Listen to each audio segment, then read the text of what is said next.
Explosions lit up Israel's night sky as interceptors took down dozens upon dozens of Iranian-launched drones. Israel's military spokesman said the nation's defense systems detected incoming drones, cruise missiles, and ballistic missiles launched from Iran and its proxies. Together with our allies and partners across the region, we are operating at this very moment to defend Israel from Iran's attack. So far, we have intercepted the vast majority of incoming missiles by Israeli systems. But did they really intercept all those missiles from with Israeli systems? That was from Daniel Hagari, the Israeli spokesman, the day after Iran attacked on the 13th of April this past month.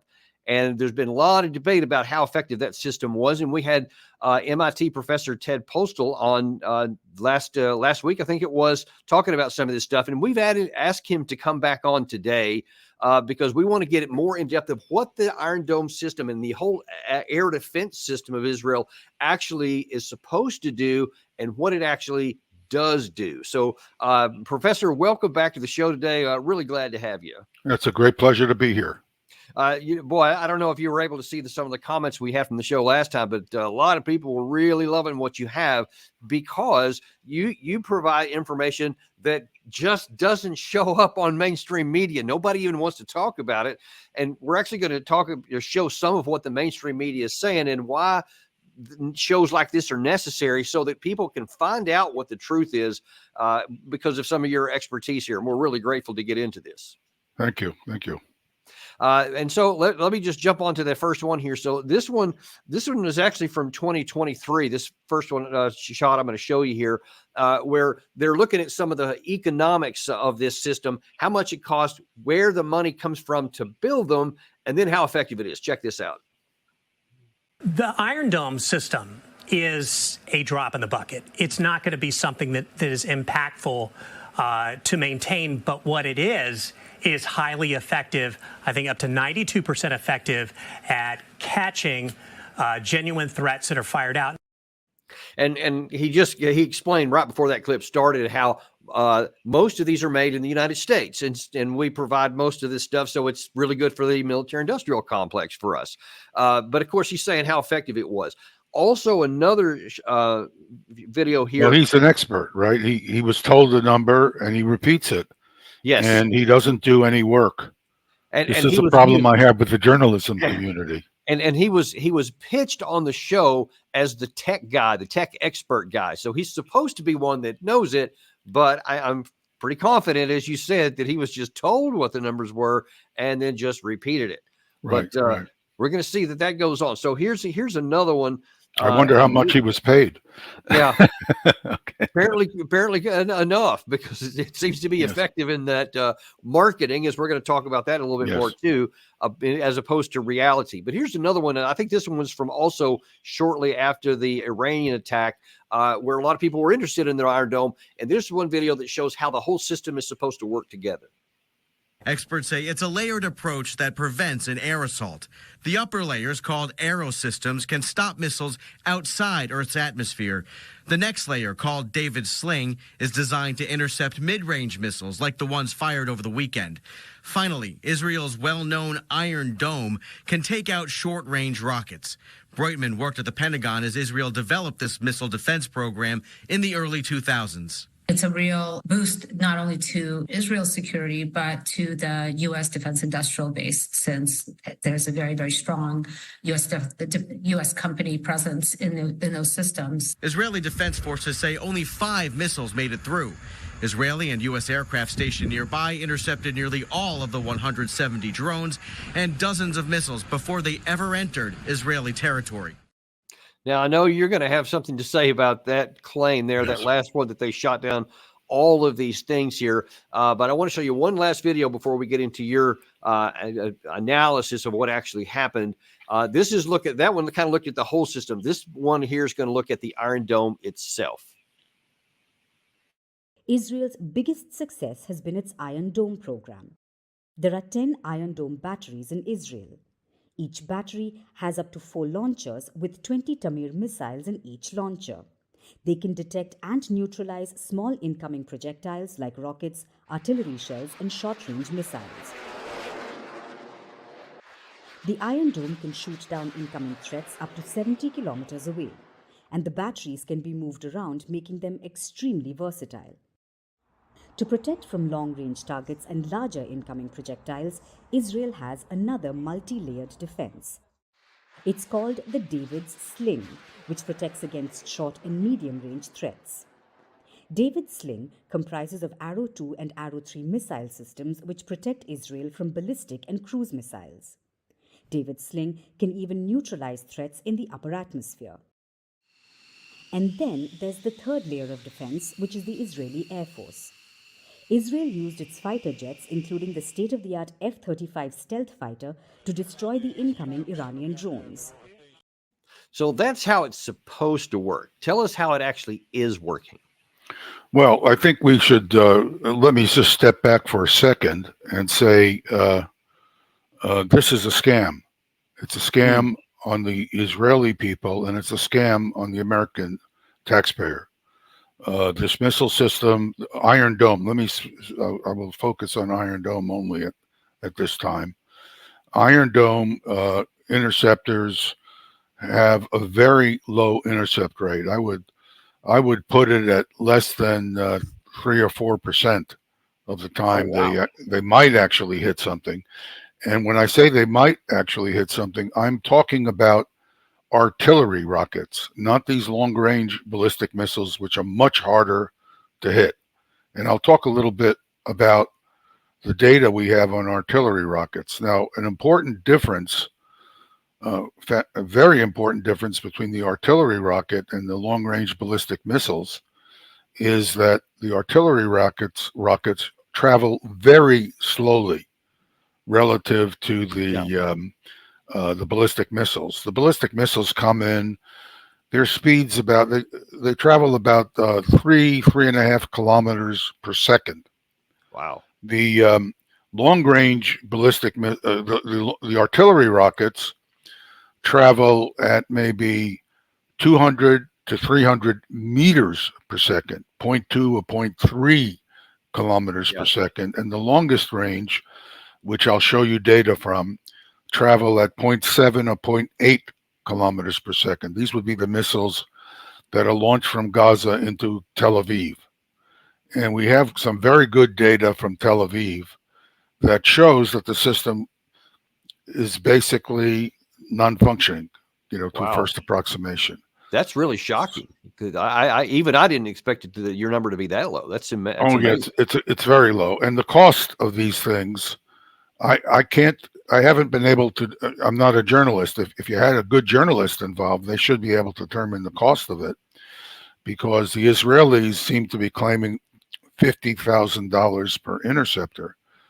Now, the Iron Dome interceptor is basically an air-to-air missile, which has been modified so it can be launched from the ground. So it's got more propulsion to offset the fact that it's not launched from an airplane. Now, a Sidewinder, typical Sidewinder air-to-air missile costs the taxpayer about $500,000, $500,000. Wow. So Raytheon is producing the Iron Dome interceptor, and I don't understand why it doesn't cost $200,000 to $500,000 rather than $50,000 like the Israelis have been claiming. And you would think that some enterprising journalist whose job it is to understand whether or not the public is being told the truth would look into this matter, because it's all public money. So there is a trail somewhere that would tell you what the actual cost of the system is. The procedure that is currently that has been adopted for acquiring Iron Dome is that the Israelis designed it and developed it, of course funded by the United States, and then the manufacturing was handed over to Raytheon. So the way it works is, let's say the interceptor costs $500,000. So what we do is we put on the account book that we've given Israel $500,000, but in fact, we just transfer $500,000 to Raytheon, who then provides the missile, manufactures the missile in the United States, and then provides the missile to the Israelis. So the money never leaves the country in this particular case, and That's like the case with about 80% of the Ukraine aid, but I digress. So please continue. no, it's a lot of this aid. Now, if the weapon system works and it meets its strategic goals, okay, and that's a decision that the taxpayer in effect makes, although the Congress and the should be watching how the taxpayer money gets used. And of course, the argument is, and it's true, that it produces jobs. In my state, Massachusetts, I'm in California at the moment, but my main residency is in Massachusetts. Raytheon was the biggest employer in the state, at least for a long time. It's a very big employer. So it's critical to the economic well-being of the state that all this money is pouring in to Raytheon. But is it really good for the country overall? Because you build weapons because you need them. I mean, I'm not against building weapons. I understand that there's a dangerous world out there, and we do need to use weapons. I'm not so happy about whether we make good decisions about using weapons, but that's a different discussion. There's no question we need weapons for all kinds of situations.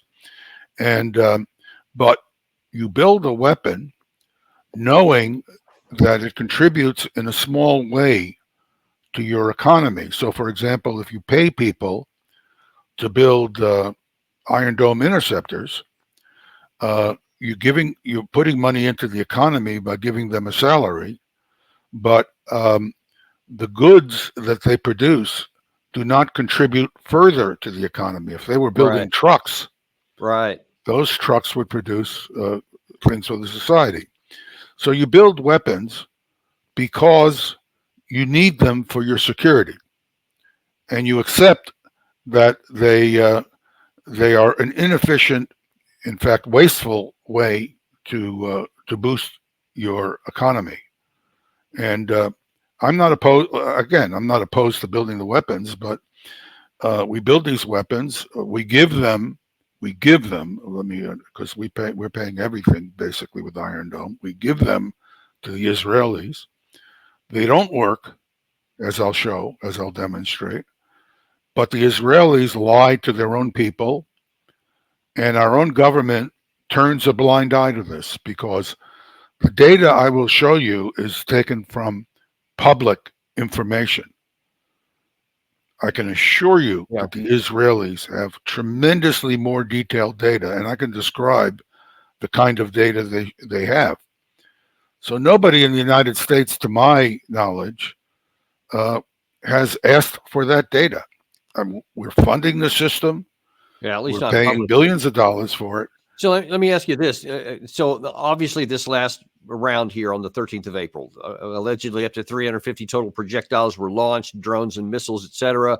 And we only saw a few hits on an airfield in Israel. And then all the rest of them, we have all this footage from jets and stuff that got shot down. Is it the case that the vast majority of those were shot down by the jets? Or I know you mentioned on our last show, a lot of the missiles themselves just fell apart as they were coming down. And so they weren't intercepted, but they didn't hit anything because they malfunctioned or so. So did the main reason why that there wasn't a lot of hits on Israel because they were shot down by aircraft? Is that accurate?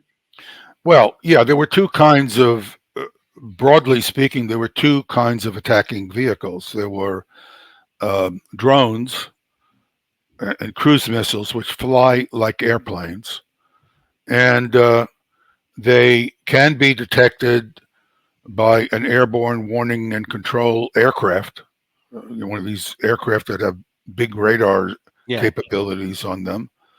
Those aircraft can work with fighters. The aircraft find, they survey the whole sky around them.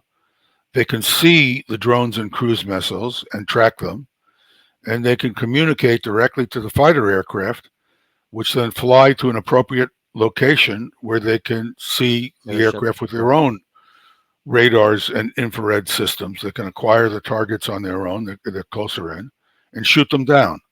And that worked very well. Didn't you say that those sidewinders that we used to shoot down those $20,000-$30,000 dollar drones were like the $500,000 variety? $500,000. Yeah, that's what they're listed as costing, $500,000 each. So it's not a good trade-off for us, but I don't know how long we can keep that up. But anyways, I don't want to just no, that's an important point, but we can discuss that at some future time, the cost of these things. But then there's a second kind of delivery vehicle, and that's what's called a ballistic missile. This is a missile that can that flies under the influence of gravity and air drag in the case of a short range missile, and aerodynamics. Gary, can you put up slide 6? Is that possible? There it is. Okay, you see, here's an example of what's called the trajectory of a GRAD rocket-propelled artillery rocket. It's very short range. Notice that the full range of the rocket is 20 kilometers. Good enough for annoying the Israelis. I'll show you in a second. The ranges in Israel, and in the case of the GRAD, it carries, I don't know, a 20, 30-pound warhead. I'd have to look it up exactly. And you launch it. The rocket motor is on for 2 seconds or so, only a short time, and then it coasts under the influence of gravity and aerodynamic drag. Could you go to slide number 5? This is just what is happening to the rocket. It shows you an image of the rocket. And if you look at the dark green front end, that part of the front end, that's the warhead. And the warhead has explosive materials inside a metal casing. The metal casing serves to create fragments that are accelerated by the exploding internal munitions. And those fragments can kill and injure at much greater range than the explosive blast wave. So one way to think of these warheads is like a shotgun that produces fragments in all directions. In fact, the directions of most of the fragments, the great majority of fragments, is roughly perpendicular to the axis of symmetry. That's because you have a cylinder of explosives. The cylinder is mostly going laterally, and it pushes all these fragments out laterally. So it's a very dense fragmentation pattern, perpendicular to the axis of the explosive device, and that's how these things do damage. Now, on slide 4, we can see the ranges that are relevant for reaching different places in Gaza. And so, for example, if you want to reach Ashdod, that's at roughly 40 kilometers from locations roughly inside Gaza. And so you would need a certain kind of rocket to reach that range. So if we go to slide 3, we'll see that the rocket that is second from the right is a Fajr 3. That's an Iranian-designed ballistic missile. It has a range of about 45 kilometers, and it carries a warhead of about 100 pounds. So it's, you wouldn't ignore the consequences of a 100-pound warhead, but if it hit your home and it went through the roof, which it could do, and then exploded. If you were in a safe room, which is required by law in Israel, every house has to have a safe room built to certain physical standards. Um, unless you were very unlucky and it literally went through the roof and hit the safe room itself, you would be okay. You wouldn't be happy, of course, because there'd be a lot of damage to your house. But if you had been in the room where this thing came through the roof, it would kill you, no question. If you were in the room adjacent to it, you might well survive the attack. And that, you So said that's with the Fajr 3. that's a Fajr 3. Now, Okay. the kinds of missiles that we'll look at when I show you some data from Tel Aviv is the Fajr 5, which is the missile on the most right side. That's a bigger missile, obviously. It carries a 200-pound warhead, so that's a lot. It can do significant damage if it comes through your house and explodes. Of course, a very high percentage of these missiles land in open space because they're not guided. And let me just, if we move to slide 7, we can see what the actual accuracy at 40 kilometers Whoa, of the that's Fajr a 3 is. huge variance. So if you look at the cross in the middle, that would be the aim point you're intending to hit. The first spheroid elongated circle is the where 50% of the time one of your rockets would land relative to that aim point. And the second line is where 95% of your rockets would land. Yikes. So you They're can that see inaccurate? what? They're that inaccurate? Well, the reasons for the inaccuracy are you can do better. If you're a military organization, you can do better because what you do is you measure, first of all, your rockets are more precisely manufactured.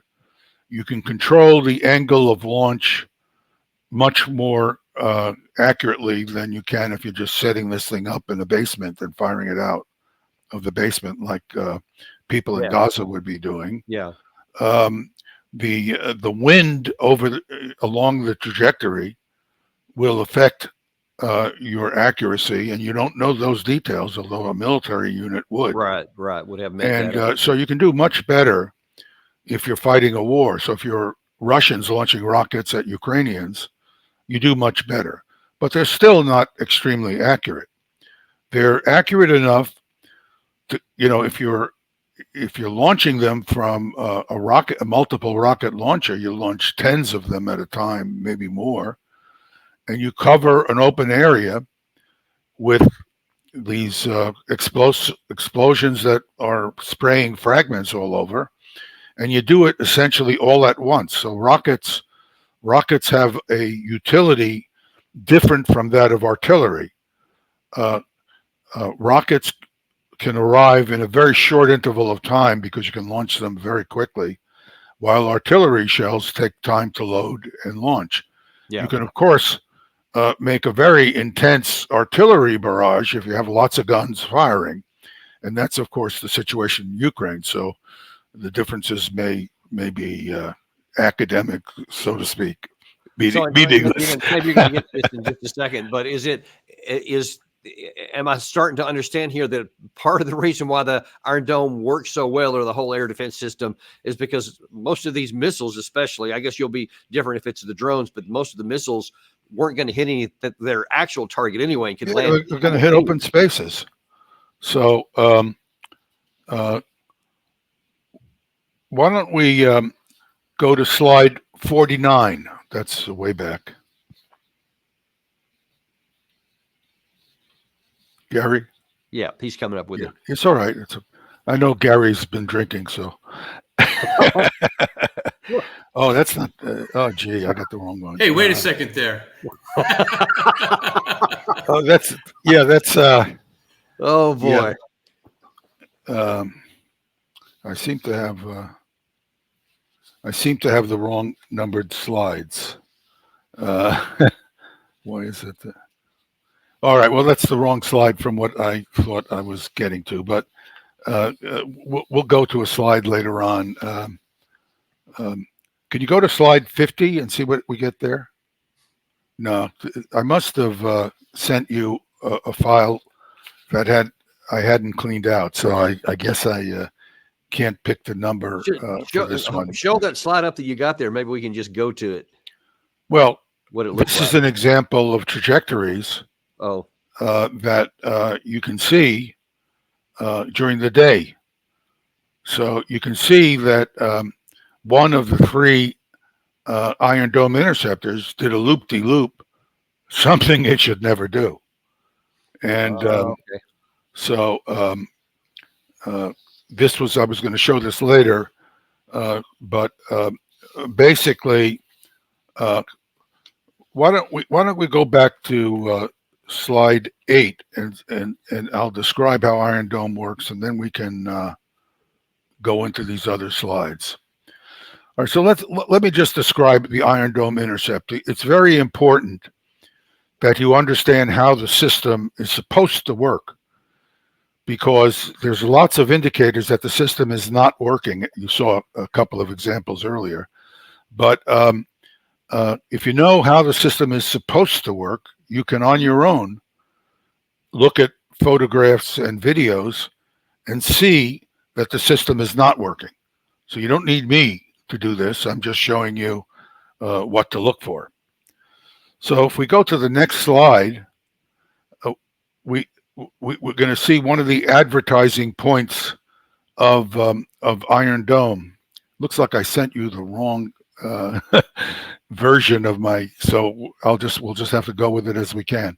That's my fault. If you so in this slide, it's just basically there's a very thin region. It's hard to see, unfortunately, in the improved slides I sent earlier. It was, again, this is my fault. There's a region. What happens is with Iron Dome, you're basically choosing an area to defend. Anything that's going to fall outside that area. Okay, all right, stop there.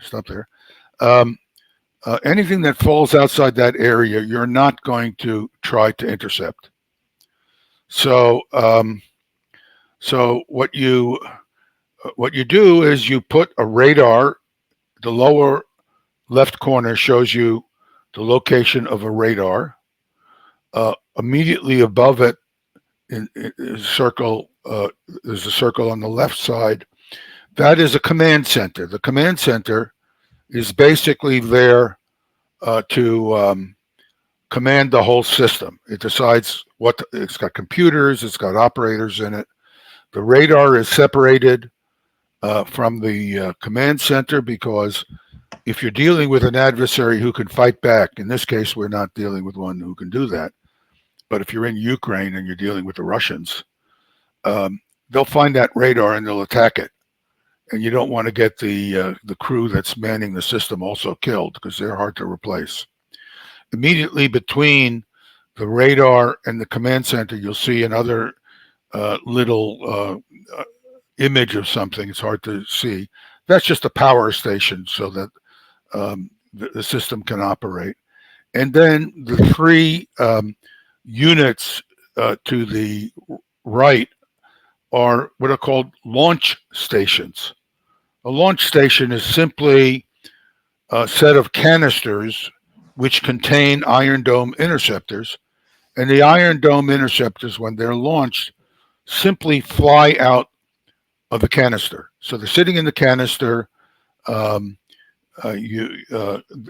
rocket motor ignites. The Iron Dome interceptor simply flies through a diaphragm at the front end of the interceptor. It's a very thin diaphragm, and goes about its business on a trajectory. In the next slide, Let's go two more. Let's go one more, please. Okay. Now, in this slide, I'm sorry, we see a missile rising over the horizon. And notice that this not very clear. Unfortunately, I did some work on the. I have a wrong briefing here.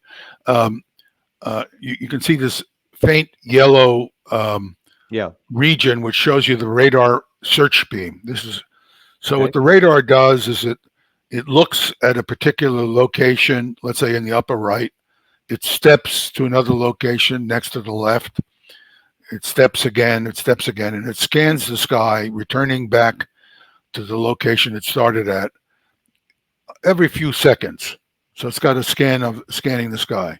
When it happens to look in an angle where the rocket is going, it detects the rocket. But it then starts continuing to watch the rocket. So in the earlier slide, you saw the rocket was close to the horizon. And then in the next two slides, you see the rocket is moving up. So the radar is tracking the rocket. Now, in this particular slide, let's hold this slide for the moment, we see that there's a rocket trajectory. The rocket trajectory there is a line. The rocket has not gone anywhere yet, but we have a good knowledge of the rocket and its behavior. So we can estimate where this rocket is going. In this particular case, we know the rocket is going to land inside the zone we want to defend. It's not going to be very accurate. So when it lands inside the zone we want to defend, it could land in an open area, fields, backyards, streets, or it can hit a home or a building. So we don't know.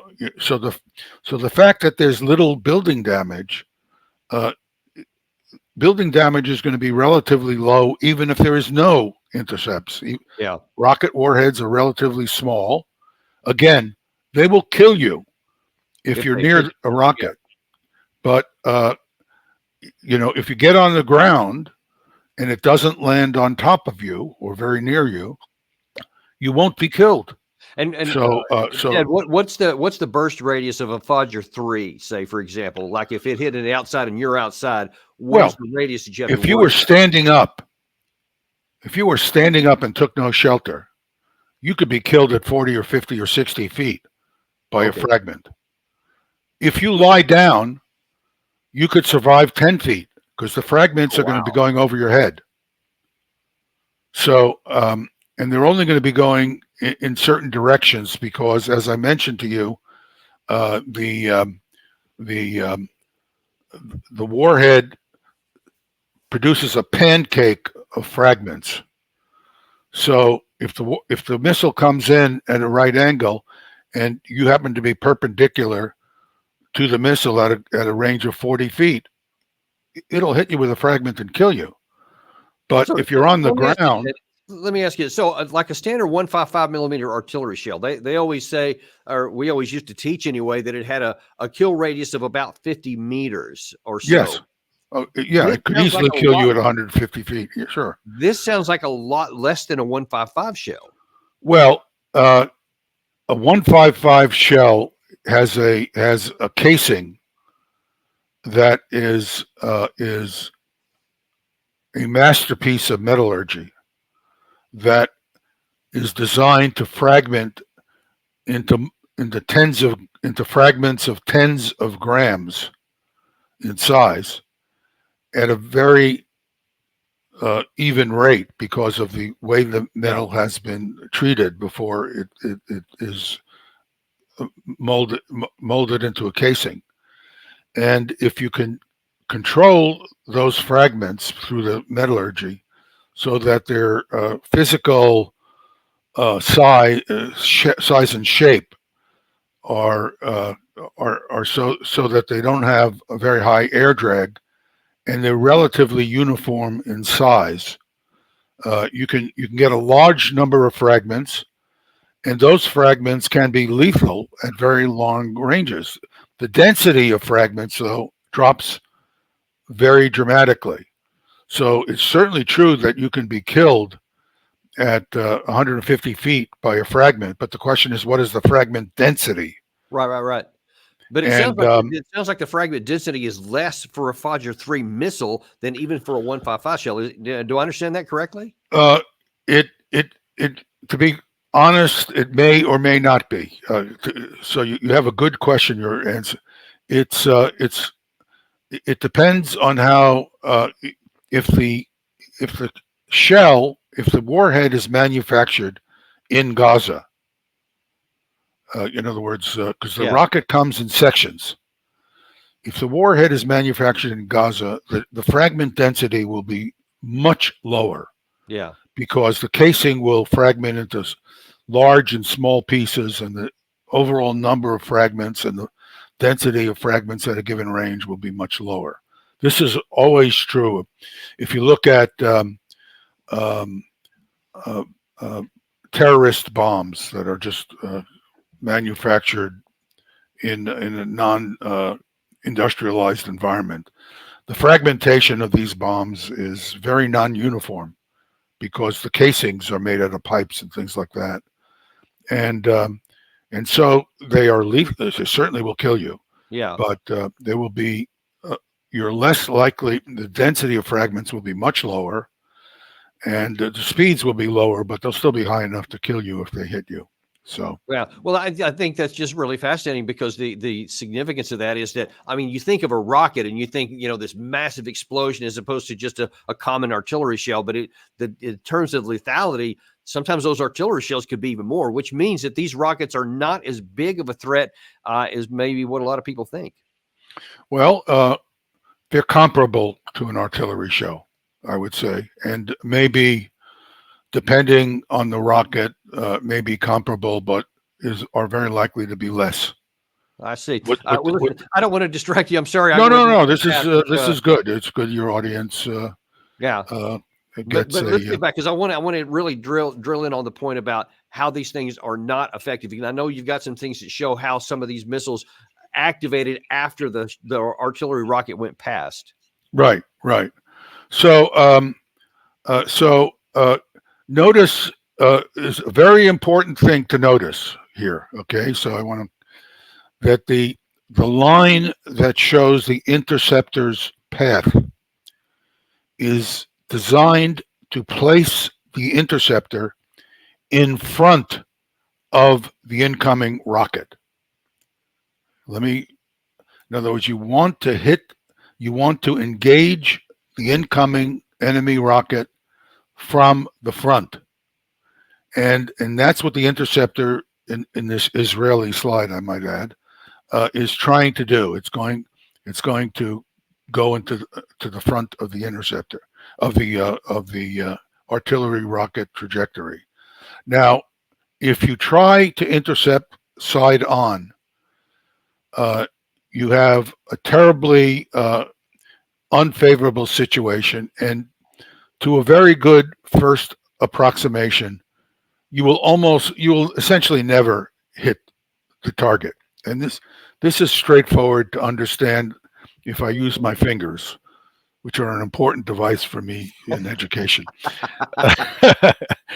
If I have a rocket coming in and I'm trying to intercept it, it's coming down, and let's imagine I want to be at the location of my horizontal finger in order to hit the rocket's front end.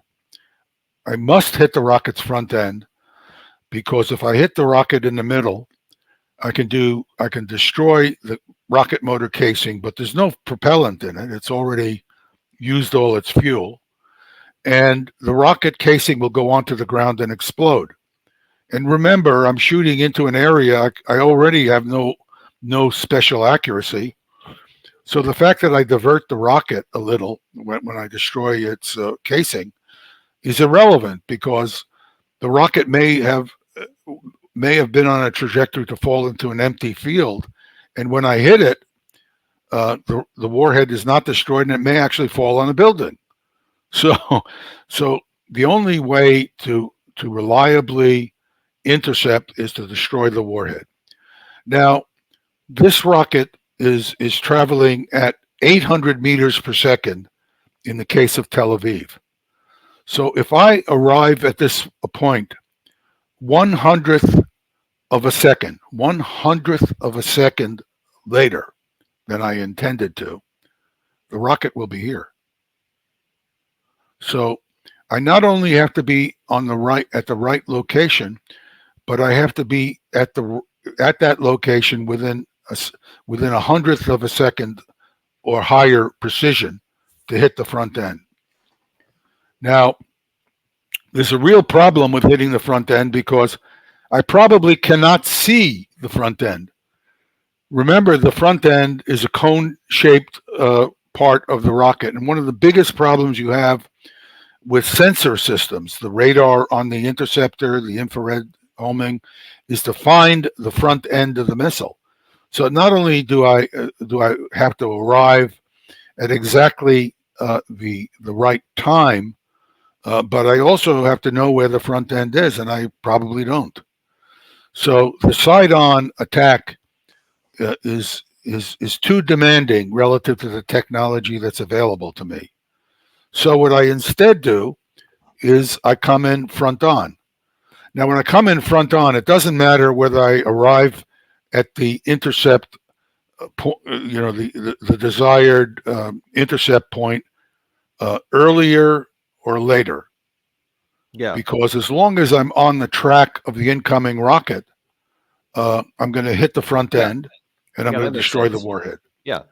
Now, it turns out that it's almost never so accurate that the Iron Dome will physically hit the front end. I'll show you an example of that. Okay. It's very hard to find. I have to go through dozens and dozens of videos. Now, the way the Iron Dome is supposed to operate, in addition to hitting the front end, it's supposed to operate by if it misses the front end, it has a warhead in it, and the warhead has fragments. I'll show you the warhead, how the warhead works, and it accelerates. It's a cylindrical warhead, and it accelerates a pattern of fragments perpendicular. But if I must detonate the warhead exactly at the right time so the fragments hit the warhead. It turns out that since I can't see the front end very accurately, I can't fuse the warhead very well. It also turns out that because the Iron Dome does not have a large radius, it cannot accelerate the fragments to a high enough speed to penetrate the outer casing of the explosive warhead and cause it to detonate. So the fact that the Iron Dome has an explosive warhead on it is irrelevant to destroying the rocket. Now, if the Iron Dome is trying to hit a drone, anywhere on the drone these fragments hit, it's going to destroy the drone. So I can have a very, very high intercept rate against drones. So if they were using this to shoot down drones, I don't know they were, but it would have a very high intercept rate. If you shot it at an airplane, it would also have a very high intercept rate. But against the missile target is different. You must hit the front end, and it's a very small target, and it's very difficult to see it. And obviously, the faster the enemy rocket, the less the chances are of hitting it, right? Right. So this rocket is coming in at 0.8 kilometers per second. The rockets coming in during the April 13-14 attack were coming in at 3.5 kilometers per second. And you must be able to see the incoming rocket ahead of you at a long enough distance that you can make the adjustments to hit it. So the fact that the speed is so much higher means you have to see it at a much longer distance ahead of you, and you don't have the power to do that. So the very fast rocket, the interceptor cannot see it early enough to make the adjustments because it takes time to make adjustments. So it just flies right by it. Yeah. Now, I believe, Professor, I think, Gary, you showed some of these clips on the B-roll toward the first of the session, which I think shows exactly what he's talking about there. Is that something we can roll up there, Gary? If you know what I'm talking about. Okay. Yeah, he said, hell, he's working. He'll get there in just a minute. Okay. But I wanted Israel's to. biggest No, not success that has one. been its Iron Dome The program. one you had is B-roll because it showed the rockets coming in and.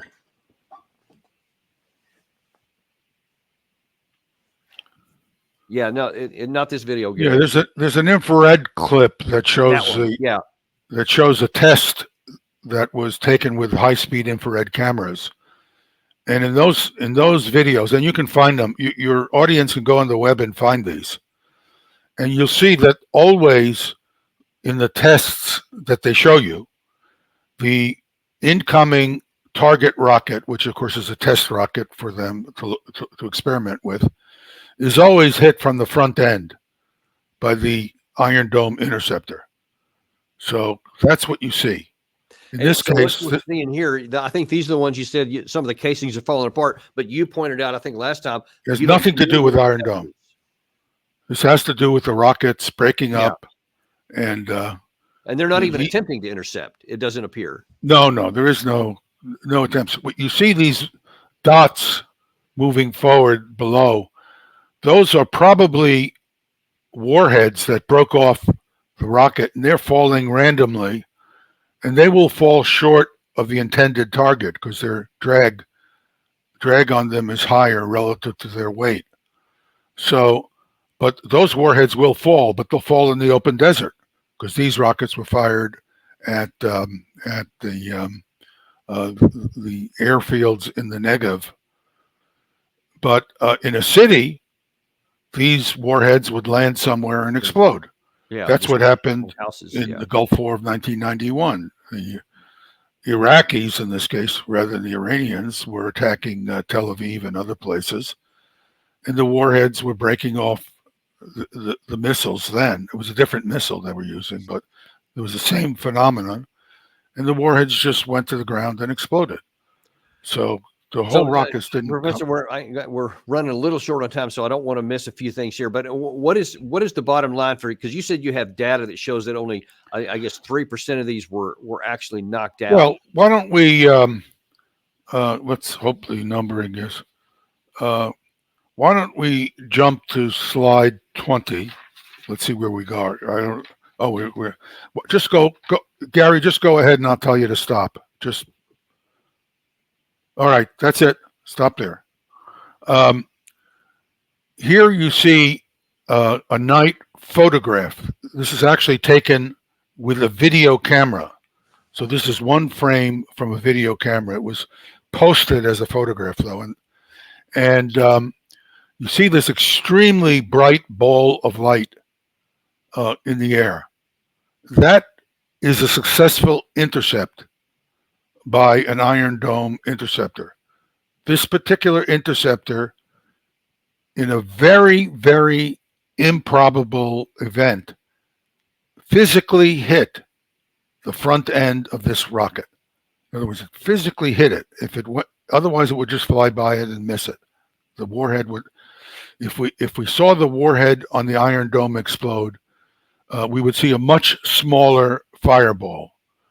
The explosive material in the artillery rocket is about 10 times more explosive material than the explosive warhead in the Iron Dome interceptor. So when we see an Iron Dome interceptor, we'll see a fireball that'll be roughly 3 times smaller in diameter than what we're seeing here. So we can tell what an explosion of an Iron Dome interceptor is.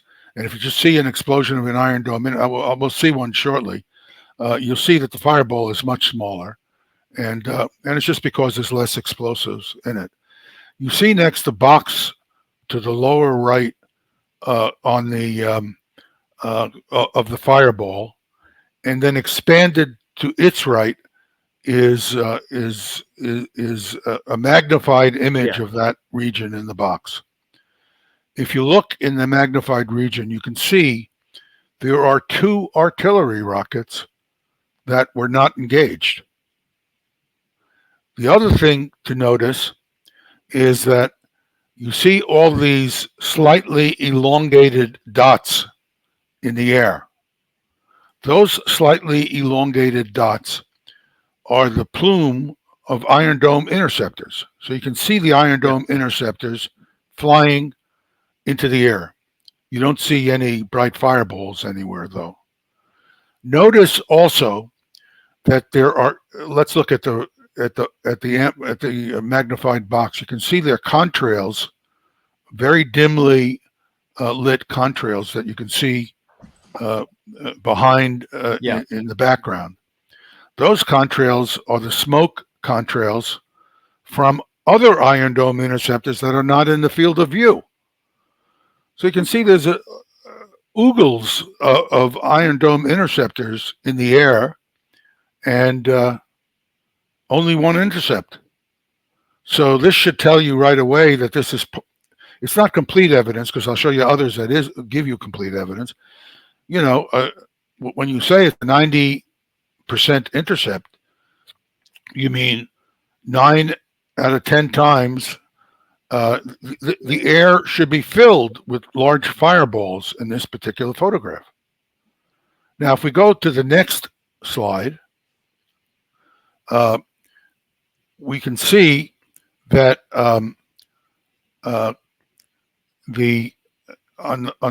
this slide was taken about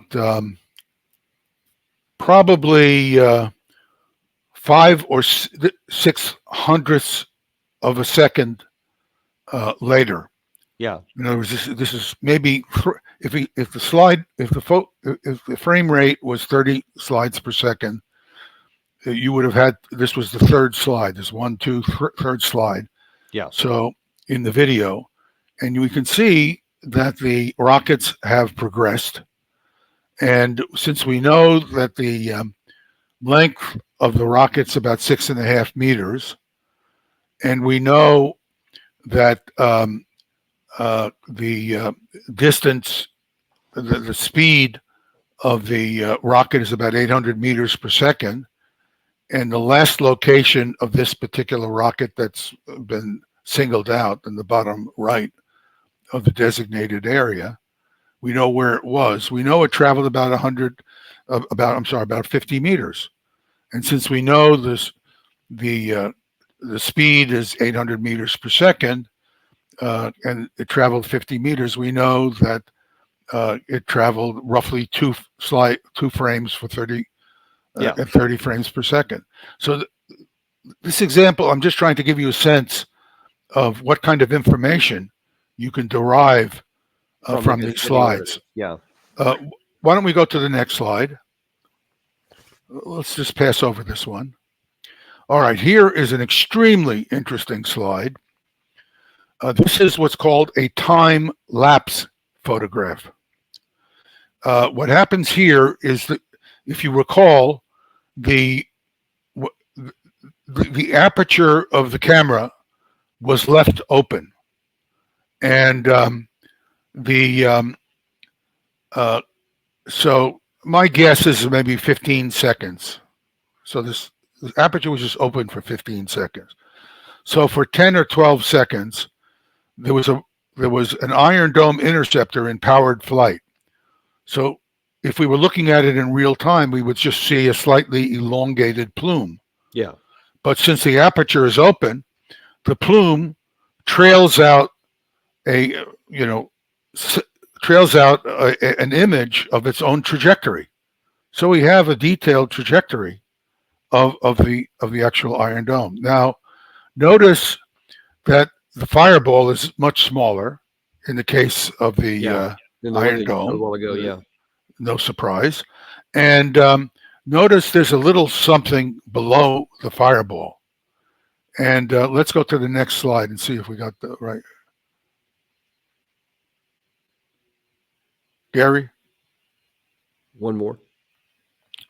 Okay, here that's right. You got exactly the right slide now. Okay, so what I've done is put a little box around the area of interest, and I've magnified it a very large amount. And notice that the fireball is acting like a flash bulb. You probably wouldn't see this rocket from this kind of time-lapse image. Wouldn't be bright enough. But the explosion of the fireball illuminates instantaneously the rocket. So we get a nice image of the rocket. It's like in the old days, you'd have a cameraman, and the flash would go off. That would act like an aperture, a shutter. And so we actually can see the rocket. So in this particular case, we can actually see the miss. And we can also see that if this rocket was on exactly the trajectory it's on, but arrived maybe 1/100th of a second earlier, the rocket that's below the trajectory would be above the trajectory, and it might have had a chance of hitting the front end. So there's an example of what happens when you don't come front on. And so, maybe too technical of a question to ask. Yeah. What is the technology behind the interceptor so it knows when to detonate? Because that's the question. Is it working? Let's go to the next slide. The next slide shows a dashed line that's put in by me, showing you the trajectory that the Iron Dome interceptor should have been following. In other words, notice that it overshoots the actual trajectory. So something is wrong with the homing on the system. Now, I don't know what is wrong with the homing. I want to be clear here. What I can tell you is the homing is screwed up. And it may be because the tracking of the rocket is not as accurate as people hoped it would be. It may be that the rocket was wobbling a bit and they expected it to land, to be on a different trajectory. There's something drastically wrong with the ability of the Iron Dome system to home on the target properly. And we'll see this evidence of this in a whole bunch of other images that we'll be looking at. And anytime when you look at an image where the contrail of the Iron Dome in the day, like during the day, is coming perpendicular to the actual object, to the actual target, you know that there was no chance of an intercept, because the timing would have to be perfect, and perfect timing in real life almost never occurs. Maybe 1 in 1,000. But any intercept we see that is actually successful is almost certainly going to be because it was on the right forward trajectory. A side trajectory can almost never produce an intercept. Why don't we go to the next slide?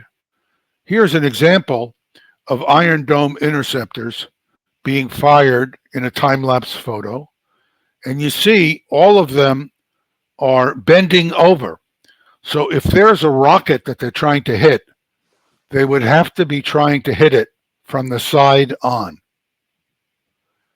No way any of these warheads they were all of these Iron Dome interceptors were sent on the wrong trajectory.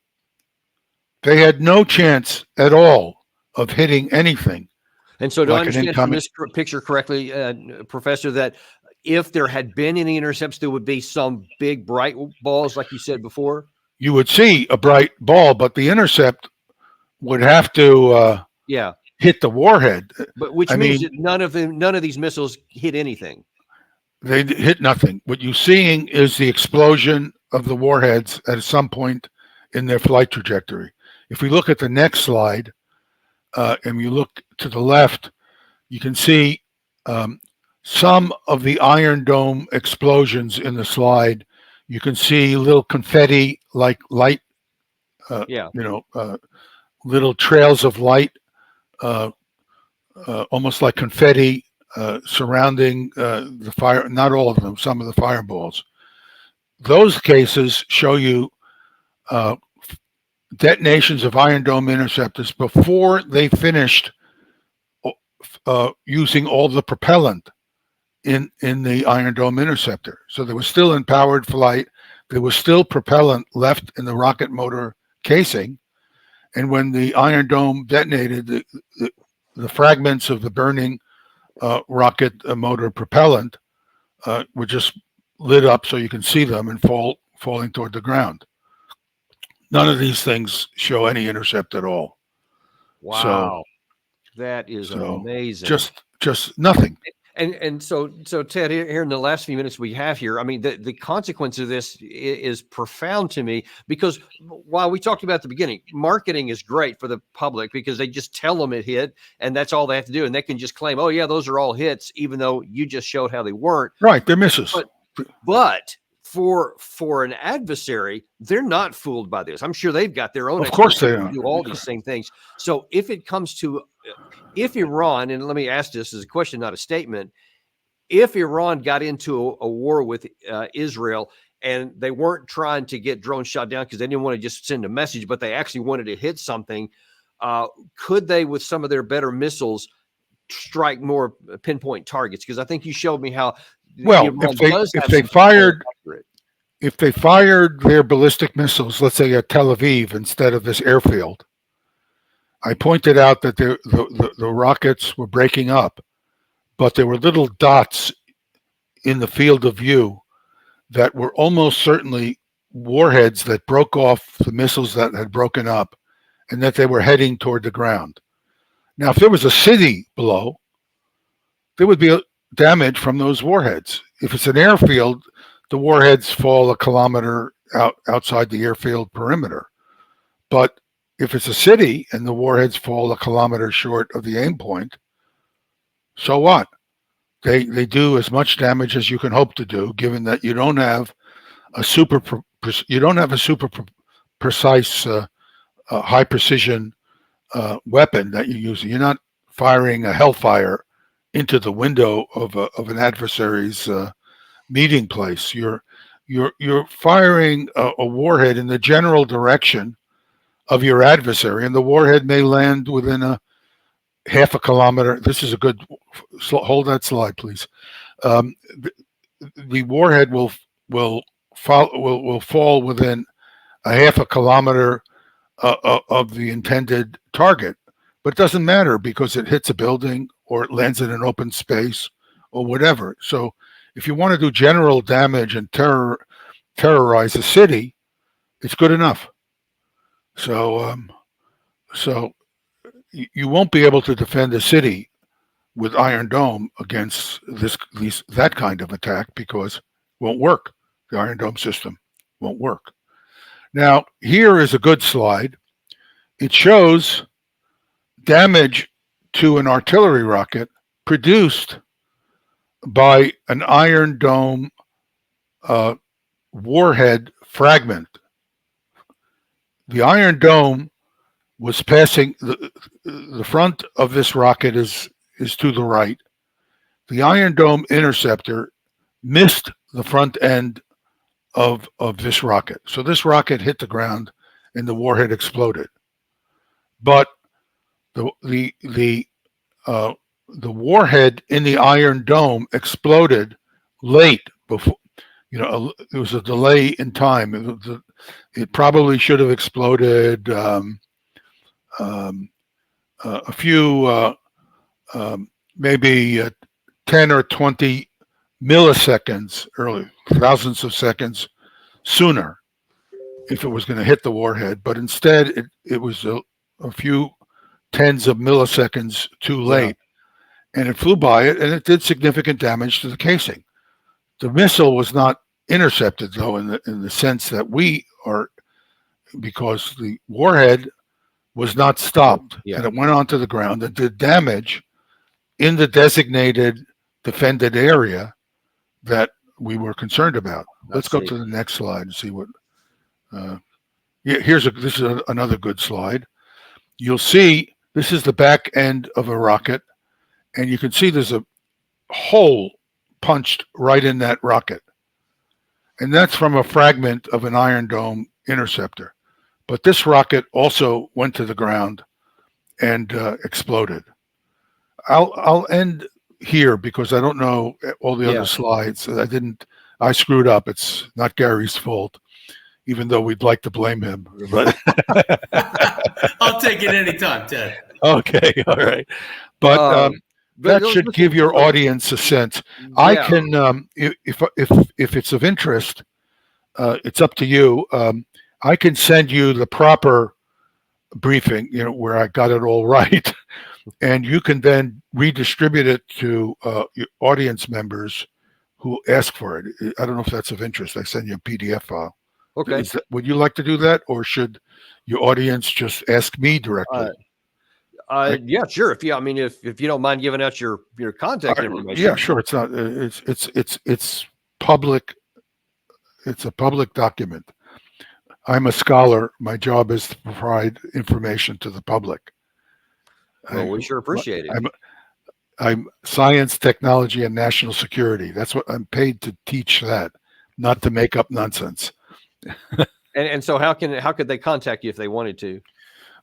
You can just send me an email. Just put in. Just say, please send briefing slides as a heading, and send it to Postol, Postol. That's the only mistake you can make. It's OL, not AL. Postal at MIT.edu. Please, no jokes about going postal. I imagine you've heard them all. One last thing before I let you go here, because I noticed in the thread here that lots of people were asking about how would you compare the Iron Dome system to the Russian S-300 or S-400 system? Is it more effective or is it less effective? Well, the important question to always ask is, what is the target? In other words, if I'm trying to shoot down an airplane, Patriot is a very effective interceptor. If I'm trying to shoot down a ballistic missile, it's a waste of $4 million. So the target is, the target you're trying to hit is very important. It appears, well, the S-400 is extremely, S-300, 400, and 500 are extremely capable against airplanes at very long ranges. So, and does that include the F-16? Oh yeah. I think the F-16s are going to be in deep trouble.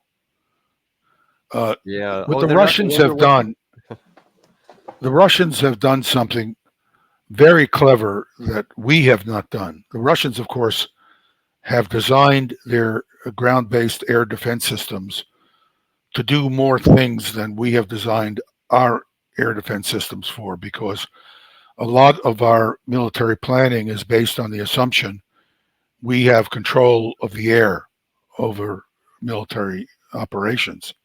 The Russians did not always assume that for their military planning. So they have their equivalent of an airborne warning and control system is they have a large airplane. I believe it's an Antonov airframe, and it has a radar on it that surveys at long range. Now, because it operates at maybe 35 or 40,000 feet altitude, it can see out to a long range, a couple of 100 miles, because the curvature of the Earth does not limit it.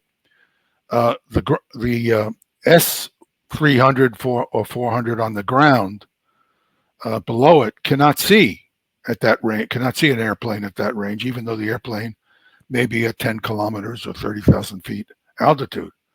So what the Russians have implemented is important. It's one thing to have a principle.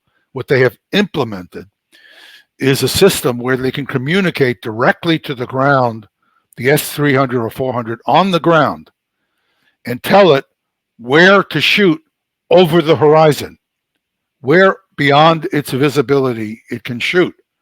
And it has these very large interceptors. I think they're 13,000-pound interceptors. They're real. They call it the giant interceptor. Mm. and it can reach hundreds of kilometers range. It can reach 300, 400 kilometers range. So this thing is then fired, and it follows a ballistic trajectory, roughly speaking. And as it falls from its apogee back into the atmosphere, it's gaining speed.